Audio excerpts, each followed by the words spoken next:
Welcome to the Hey Soul Sista podcast, where Mel Histon will guide you through life's big questions and bring you one step closer to doing this crazy journey as best you can. Hey Soul Sisters, in today's episode we're tackling a topic that many of us have grappled with at some point: how to tell if your partner is just not into you, or maybe he is into you. More importantly, what steps to take if you find yourself in this situation, because we know relationships can be a source of joy, fulfilment and companionship. But for some people, they can also bring uncertainty, doubt, and heartache. And it's not uncommon to find yourself questioning the dynamics of your relationship, especially when you start to notice subtle shifts in your partner's behaviour, or maybe feel a growing sense of disconnection. So today, I have one of my favourite Hey Soul Sista podcast guests, Gabrielle Lawrie, who's a relationship and sexual health counsellor. Psychologist, Gab? Psychologist? No, I'm a relationship and sex therapist. So I got my degree at Sydney Uni in sexology, and then I went on to do couples therapy and resource therapy and lots of other. So Gab you've been on Hey Soul Sista before, and we've, I think 3 times, doing a lot of talking about sex. We did. I have no memory of anything that I've talked about that's further than a week ago. But I remember having fun. Yeah. So I've come back. Yes. We've done 3 different episodes if you want to look them up, and they were looking at different aspects of sex and being a sex therapist. Right. Yeah. Which actually one of them was a Q&A. People had sent in their questions that they wanted me to ask you about sex. Great. I vaguely recall that. Yeah. That was a good episode. But today we're talking about relationships rather than sex. Mm-hmm. Yeah. Mm-hmm. So, Gab, have you seen that movie, He's Just Not That Into You? Watched it again last night, since I don't remember when I watched it years ago. Yeah. And it was great. Yeah. I love this movie, and I remember when the book came out and then the movie, which is probably, 10, 15 years ago. Yeah. There was a lot of talk about it because it's one of those common things for many a woman if they're in a new relationship. I mean, it can be further down the track as well, of course, but going into a new relationship, quite often we're kind of going, what's going on? Yeah. Do you really like me? Yes. It was a great look at that, and sometimes a painful look at it. Yeah. And I was watching it, I was going, oh, this breaks my heart, because, for me, all I'm seeing is anxious attachment, avoidant attachment, secure attachment. Like, it all goes back to, I suppose, from looking from a therapist perspective, John Bowlby's work on childhood attachment. So we've got an attachment system in our brain, and it can get triggered by falling in love with someone that does something similar to our parents. And then our inner child, or whatever you want to call it, is like, no, I'm going to make this work. Yeah.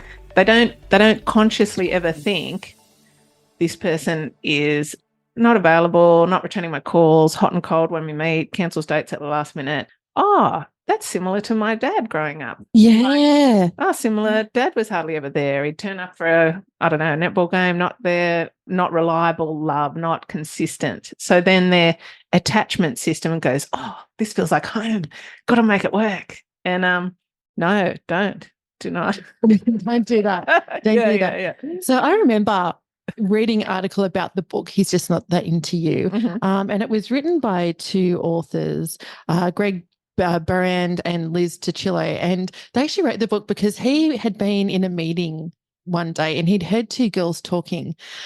He overheard them talking, and one of them's like, oh yeah, he hasn't called me back yet, but do you know what? And she started making excuses like, oh, but do you know what? I really think that he's just scared. He's scared that his strong feelings that he has for me, and that's why he's not calling me back.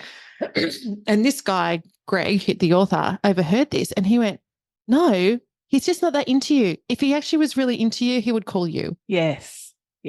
I love that. I think that should be said more often. Yeah. And so he and this woman, Liz, wrote this whole book around that, because he said it actually, kind of, I guess, made him sad seeing all women wasting a lot of time and energy on men that were actually really not that into them.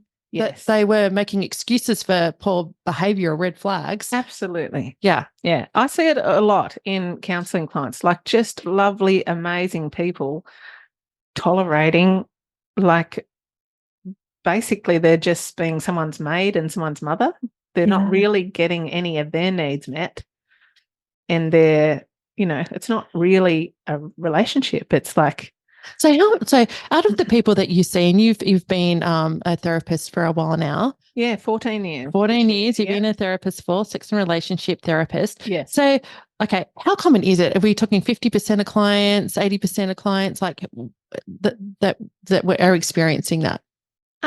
And I guess you're probably seeing more longer term relationships rather than newbies. No, I see both. Really? So I get a lot of individuals come to me, especially a lot of women around 38 or something, where they feel like, well, I have been dating not great guys and I want to have kids, and I'm worried I'm going to miss out on that. So I'm going to go see a therapist and see what am I doing? Why am I choosing these people? Why am I still single? Why am I, what's going on? So the first thing I'll do with them is probably look at their attachment, their childhood attachment.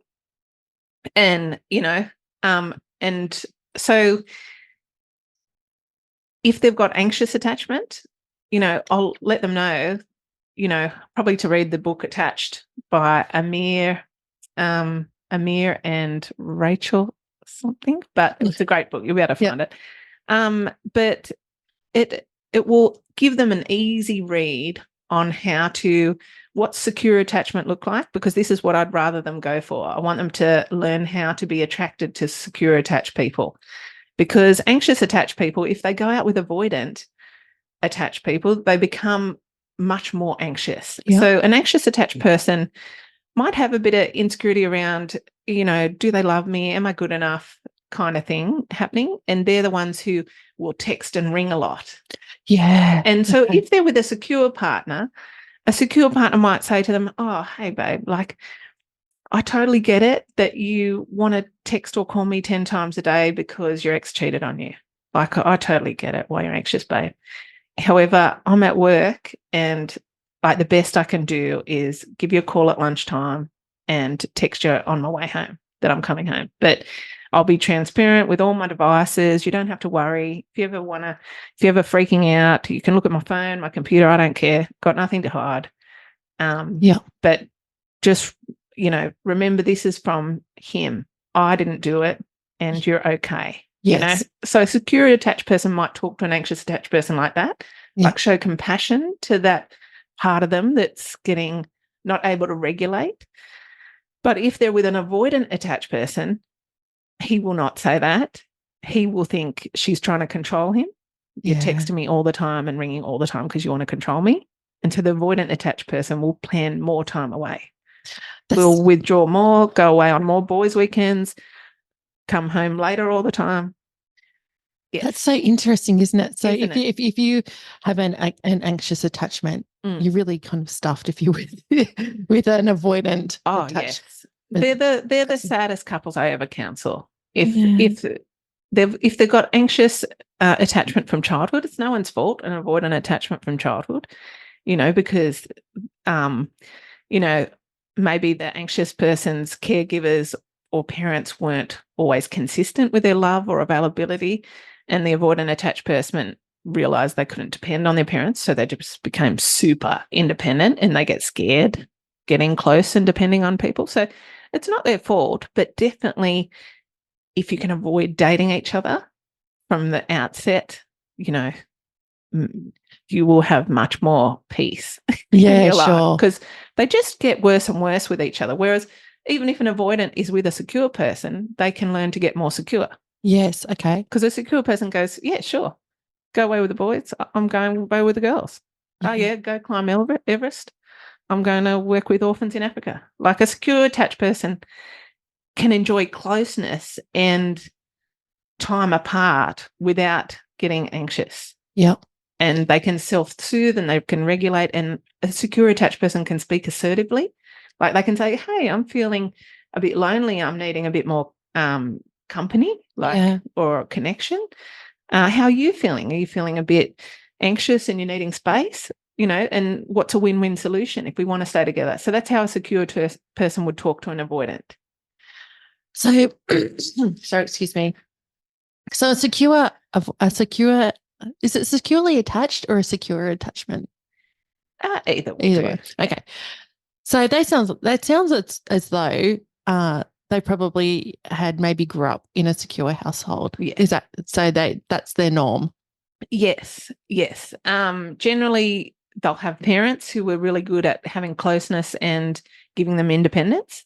So they're confident to go away and explore, and they're confident to come back in and know they're comforted and know their parents will be there. So, but other people can have secure attachment even if they grew up with, a bit of a dysfunctional home. Like they might have decided, well, I'm never going to be like that, and they either read books or study it, or they just, or possibly if they were in a dysfunctional home and they were parentified at a young age. So the parents were off the rails on drugs or alcohol or mental health problems or whatever it is, and the 10-year-old decides, right, I'm the responsible parent in this house. I've got to look after my little brother and sister. So they develop secure attachment because they get so good at being capable and raising themselves and independent and looking after others, but then they can accidentally develop some codependence where they can get a bit of an addiction to rescuing, fixing, or saving others. So codependents find it hard to receive love. Oh, wow. Yes. So she might end up with an alcoholic, even though she'll look for the whole world not to date someone like her dad or her mum. She might still end up with an alcoholic because she's wired for that. It'll feel like home. And then she'll try to rescue, fix, and save them. Yeah. Because she's so capable. But yeah, that's a different. It's so interesting when you say that, because it feels like home. I know that this is what I'm talking about, abuse. And really, really troubled relationships. Yes. But it's interesting, it Got Your Back Sister, which is the domestic violence charity that I run. Well, we see a lot of women that had grown up in households as children where there was abuse or violence. Yes. And even if they didn't, it wasn't directed towards them, they may have witnessed it. They've still grown up in that environment. Yes. And so, people go, why do you keep attracting or going into relationships as an adult that are abusive? And it's because it feels like home to them. Yes. Because that's what they grew up with. So that feels familiar, which it's not right. No. But it feels so, but that's how and why it can happen. Oh, totally. And they also have possibly too high a tolerance for bad behaviour. They might be too compassionate, too understanding, because that was their dad or mum. Like, you can't, as a 6-year-old child with domestic violence parents going, well, I'm just not going to love them because they're not healthy. Your attachment system goes, attached to them no matter what, or you'll die, even if they're not safe. So when this person grows up who's grown up in domestic violence, their attachment system still does that. Attached to them, this is, survival. And so their tolerance for bad behaviour is too high. Their compassion is probably too high. Like they need more compassion for themselves. And probably, it's made their self-esteem low growing up in that environment because they probably weren't prioritised or protected the way they should have been. And also they won't see the red flags that other people who grow up in a healthy household will see. Yeah. Yeah. Can you change your attachment style? If you're an anxious attachment or avoidant, can you change that? Because I'm guessing most people wouldn't be aware of what they are. They're just kind of going about their day and faffing around in relationships that maybe not be working. And then they don't actually really understand any of that. That's why I was so excited to do this topic, because that book can help so many people, even if they don't get in to see, I do recommend they probably also go see a therapist about it, because it's hard to work on alone. But even if they just read that book attached, they'll be able to go, okay, this is what I need to do to develop secure attachment. This is how I can be less avoidant or less anxious. Yeah. And have happier, healthier relationships. It's definitely possible. When you're seeing couples or seeing people and you're talking this through with them, do they go, yes, that makes sense? Yeah. That's what I do. Why I do what I do, because it's wonderful just seeing people go, oh my God, we're not doing this because we're bad people, like the anxious and avoidant who are dating. We're doing this because our system tells us, avoidant system says space is safe. not closeness. An anxious system says closeness is safe, not space. Yeah. It's very interesting. It really is. Mm. So when people get that through their sessions with you, Yeah. do you notice an increase or, sorry, not an increase, do you notice improvement in the relationship? Yes. Sorry. Well, yes, yes, they can definitely improve. Like if a person say they do the test and all their points are in anxious and the other person's all their points are in avoidant, that is possibly they're not going to be able to make it work. But if they have a few points, like quite a few points in anxious, but quite a few points in secure, and quite a few points in avoidant, but a few points in secure, they can learn to increase the secure points and notice when they're doing the anxious or avoidant behaviour. Like the avoidant can learn to turn towards if their partner needs a hug or a cuddle if they're upset, and sit there with his or her discomfort and go and remind themselves that that's just a story that their inner child's telling them you've got to leave the room now, you've got to run. This is too much. They're going to be dependent on you. Then you'll be smothered. Then you'll be controlled. So those stories that they've just got to go, oh, okay, that story's not real. I'm not safe. I'm not unsafe if my partner wants a cuddle. If on the whole, this is a healthy relationship, if they want to cuddle, I can do that. And they can become more and more secure. And that's beautiful. Do you ever watch maths? Yeah, I used to. Yeah, that was always fascinating. You just go, oh, wow. It must be. Okay, I'm going to be honest with you. Yeah. I do watch maths. It's like a train I loved it. It is. It's like a train wreck that you can't look away. Oh, totally. I get sucked in, and it feels like my dirty little secret that I'm now sharing with the world, but it's like this, but I can't look away because I get so fascinated by the interactions. It's addictive because I think people are starved for to learn more about relationships, what makes them healthy, what to do if they're not healthy. There's so many miserable nuclear families where they just don't even have healthy conflict resolution skills. They don't even have, and once they have these, so much improvement. And I've had 70-year-old couples crying, just saying, why weren't we taught these basics 20, 40 years ago? Yeah. And so they've spent all this time in some sort of conflict and really not living their best relationship lives. Yes. And even though they love each other deeply, they keep triggering each other's childhood wounds or pain, and they can't get close. It's like watching two echidnas trying to cuddle. Yeah. So if you're in a relationship, whether it's an early stage or later on, how do you distinguish between just kind of like the normal ebb and flow of a relationship or whether your partner is just not as invested as you are? I suppose I would say read the book Attached, so you can know what secure attachment looks like and what avoidant and anxious attachment looks like. So then you can go, oh, okay, I think I've got it. You can do the test, I've got anxious attachment, or you've got avoidant, whatever. You can work out what you're up to and then what your partner's up to, rather than you can't really just say, well, they're not into you when they say this or do this, because if you're super anxious attached, you might be accidentally pushing some people away. Or if you're super avoidant, you might be increasing a secure partner's insecurity. Yeah, okay. So there's not an easy answer with that. I suppose. I guess it probably comes down to, I'm guessing, and I'd love your thoughts on this, what we actually want or are expecting from relationships. Like if I'm going into a relationship or I'm dating somebody or I'm, further down the track, what is it that I'm looking for and what are they looking for? And are your needs being met? Yes. Is that fair to say? Yeah, absolutely. Absolutely. And if your needs are not being met, there's no point to be in the relationship. So when I see I see a lot of young women coming in with young male partners who just she'll end up doing all the cooking, all the cleaning, and she's working full time.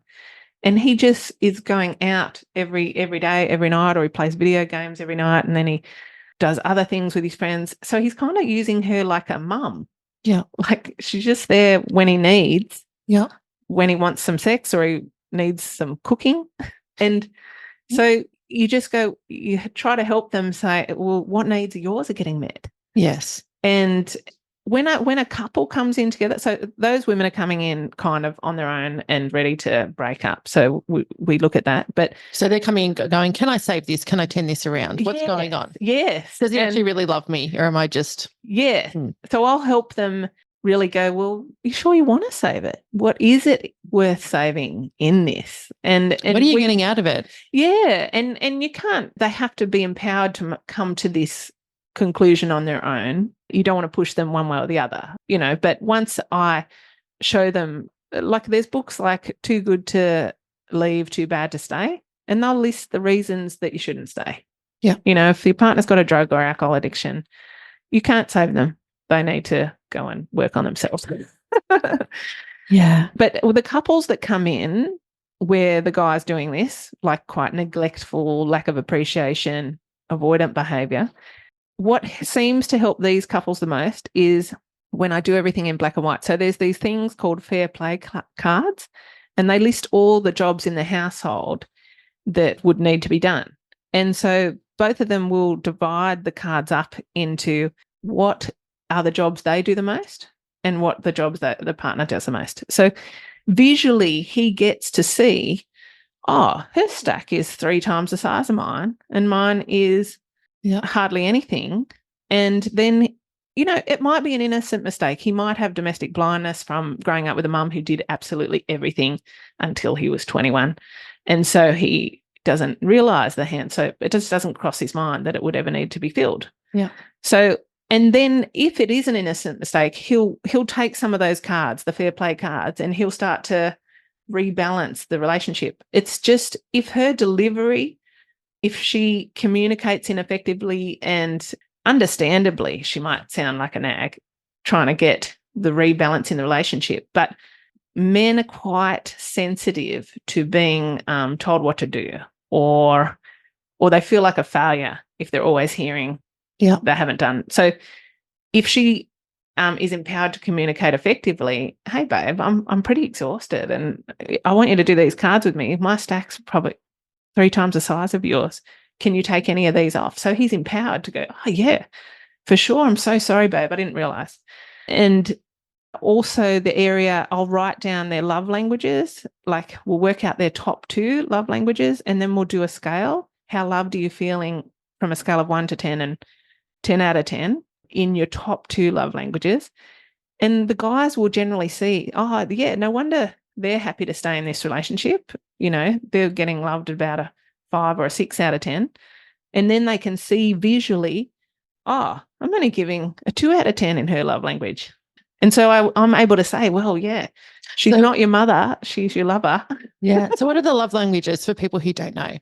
So the love languages is a book by Gary Chapman, but it's just a really helpful tool that if you and your partner are feeling disconnected or not as loved as you would like, or no matter what you do, they never seem to be happy or anything like that, there's a quiz online with a book, but the love languages are gifts, words of affirmation, quality time, acts of service, and physical touch. So in the honeymoon period, we might do all 5 of these because we're on a chemical high. Nature's wanting us to breed and we've got no kids, we've got no mortgages, we've got no stresses. So we're getting each other's top 2 love languages. But then after about 6 months or a year, we plateau into, a more longer term phase, and we'll just drop down into maybe the top 2 love languages because we might start having mortgages and kids and stuff like that. We don't have enough time or energy. But if we're giving love in our top 2 love languages to our partner and their top 2 love languages are totally different, then this stage is where couples can start to fight or break up because they think, well, in the honeymoon period, we're so happy. Like we used to be so happy. Why aren't you? You don't love me anymore. But it's not that. You might actually just be speaking the wrong love language. So that makes sense. Yeah. My hubby and I are fortunate we actually have the same love languages. We've had this discussion. We're both quality time and physical touch. Yes. They're our love languages. Yes, that's my love languages. Yeah. Because we don't really care about gifts. No. Like, The acts of service, yeah, that's nice. Yeah. Yeah, that's lovely. But they're our two. And I go, we've actually had that discussion. Oh, well, that's why you've been happy for 27 years, because the 20 years, yeah. Oh, 20. Yeah. The couples that have the same love languages, like if you're dating and single out there and you're listening to this, try and find someone with the same love languages, because it just makes life so much easier. Fights hurt less. Everything is not as painful because you're feeling loved. Yeah. Yeah. So when you first go into a relationship, that can actually be, I guess, one of those times where you're really trying to figure out if you're compatible or not. And I've had some girlfriends over the years that have been dating guys and they're like, oh, I don't know. I don't know. I don't know if we're in this, if we're on the same, thinking on the same way about this relationship, whether it's going to go long term. And because he seems to be not that interested, or he's kind of wanting to do these things and talking about that, going to the girlfriends, which we all do, go to our girlfriends to talk about that. And I remember going through that myself 20 years ago when I started dating my husband back then. It's interesting talking about the attachment styles.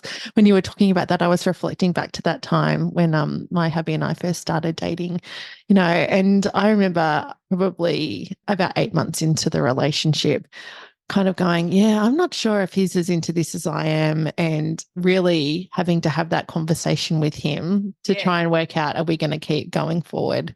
Yeah. And that was really scary. I remember that was really scary. Yeah. And going over to his house one night, knowing that I was going to have this conversation with him. Yeah. And essentially saying that, look, I feel as though I'm only here when you've got a bit of free time, but actually I'm looking for something more. So are you in or you're out, sort of thing. Yeah. That was the conversation. Yeah. And he's like, oh, I need some time to think about it. So I left, and about 4 days later we spoke again. He was like, yep, no, I really missed you, and no, I'm in. I'm all in. Yeah. Which was great, and then we went on and got married and have had a really lovely life, and we get on very well. Yeah. But I go, it was really interesting at that time. I remember thinking, oh my goodness, I actually don't know if he's that into me, and really being quite fearful about having that conversation.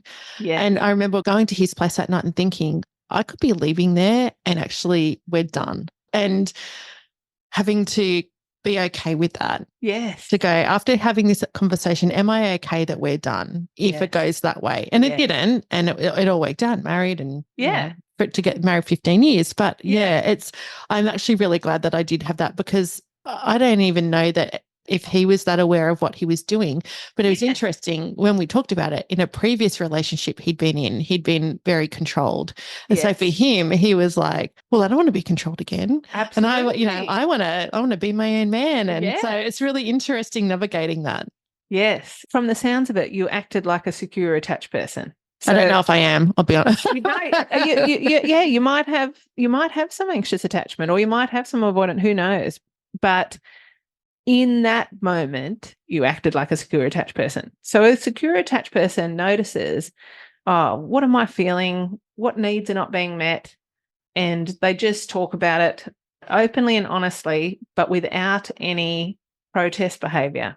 So if you had your anxious attachment in the driver's seat, there would have been some protest behaviour, like more threatening language around, well, either you stop having boys' nights out and be with me, or we're over. You know what I mean? Yeah. It doesn't sound like that was your delivery. No, it sounds like your delivery was really respectful of both your feelings and needs, and open to you had some non-attachment around, or you were practicing non-attachment, even though you really wanted it to go one way.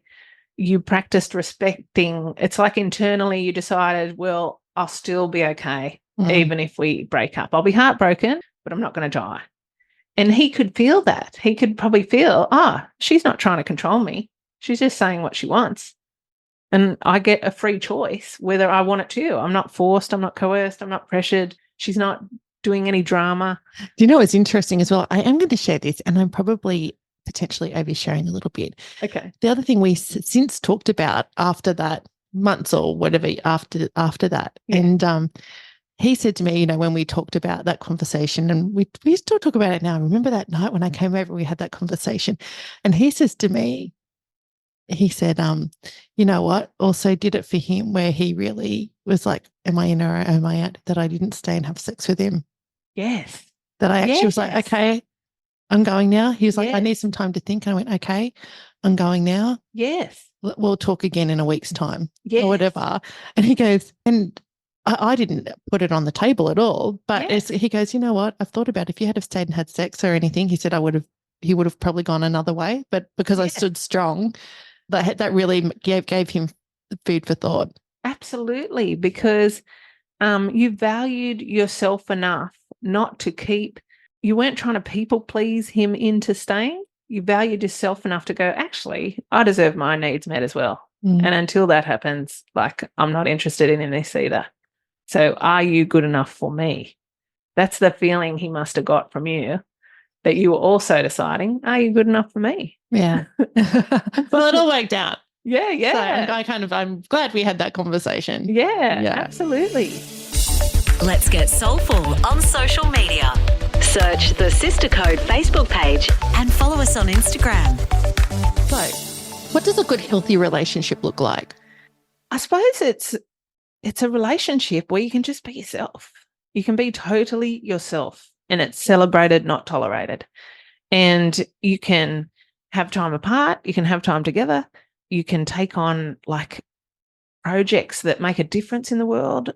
Like, you can follow your passion and your partner supports you. Like, I can literally ring my partner any time of the day or evening and to ask him how to get something working on my computer. And he might be up in a crane and he will still answer. He'll say, hey, babe, I'm in a crane. All right, what do you need? Yeah. So you just feel supported. You know they've got your back in a crisis. You know that if you get sick or you have a baby or you get a flat tire, like, I know he will come anywhere. If I have a flat tire, if I'm on the Central Coast, he'll just stop what he's doing, drive down, help, or he'll get the NRMA. You know, you just know that you should feel like best friends that want to have sex. Yeah. And yeah, definitely, if you don't feel like you can count on your partner for that, if you're putting up with crumbs, rather than if they're not treating you the way your best friend would treat you or even better than that, it's probably not healthy. Yeah. And maybe he's not that into you. Yes, and maybe he's not that into you. And it's easy to get addicted to people who you have 10 out of 10 sexual chemistry with, and then you want to make the rest of them fit into the life partner bag, but you're in love with their full potential. You're not really in love with them. Yeah. Yeah. So you've got to think, if my partner never changed a thing, would I still want to be with him? And lots of people I counsel, they go, oh, no way. And I go, well, you're not really in love with them. Yeah, yeah. You're in love with his full potential or her full potential. Yeah. That's so interesting. You're in love with their full potential, not actually with how they are. Yeah. With who they are. Yeah, not the person in reality. Yeah. And because you're having great sex, you want to make them into, you're trying to turn them into a square peg for a triangle hole. But yeah, yeah. Wow, there you go. I love this, Gab. Oh, I've learned a lot this session. Oh my God, it's not a session, it's an episode. That feels like a good session though. Well, Gab, thank you so much. You're welcome. Back on Hey Soul Sister. I love that. And Anytime. I'm looking forward to what our next topic is going to be. Me too. Actually, Soul Sisters, if you're listening and if you have anything that you would like to ask Gab, you can email through some questions to info@thesistercode.com, and we might need to do another Q&A episode with you. Not session, episode. Maybe. Okay, thanks, Gab. You're welcome. Want to save your soul? Review us on Apple Podcast. Thanks for listening to Hey Soul Sister with Mel Histon. What would help you on your crazy life journey? Email Melissa@thesistercode.com.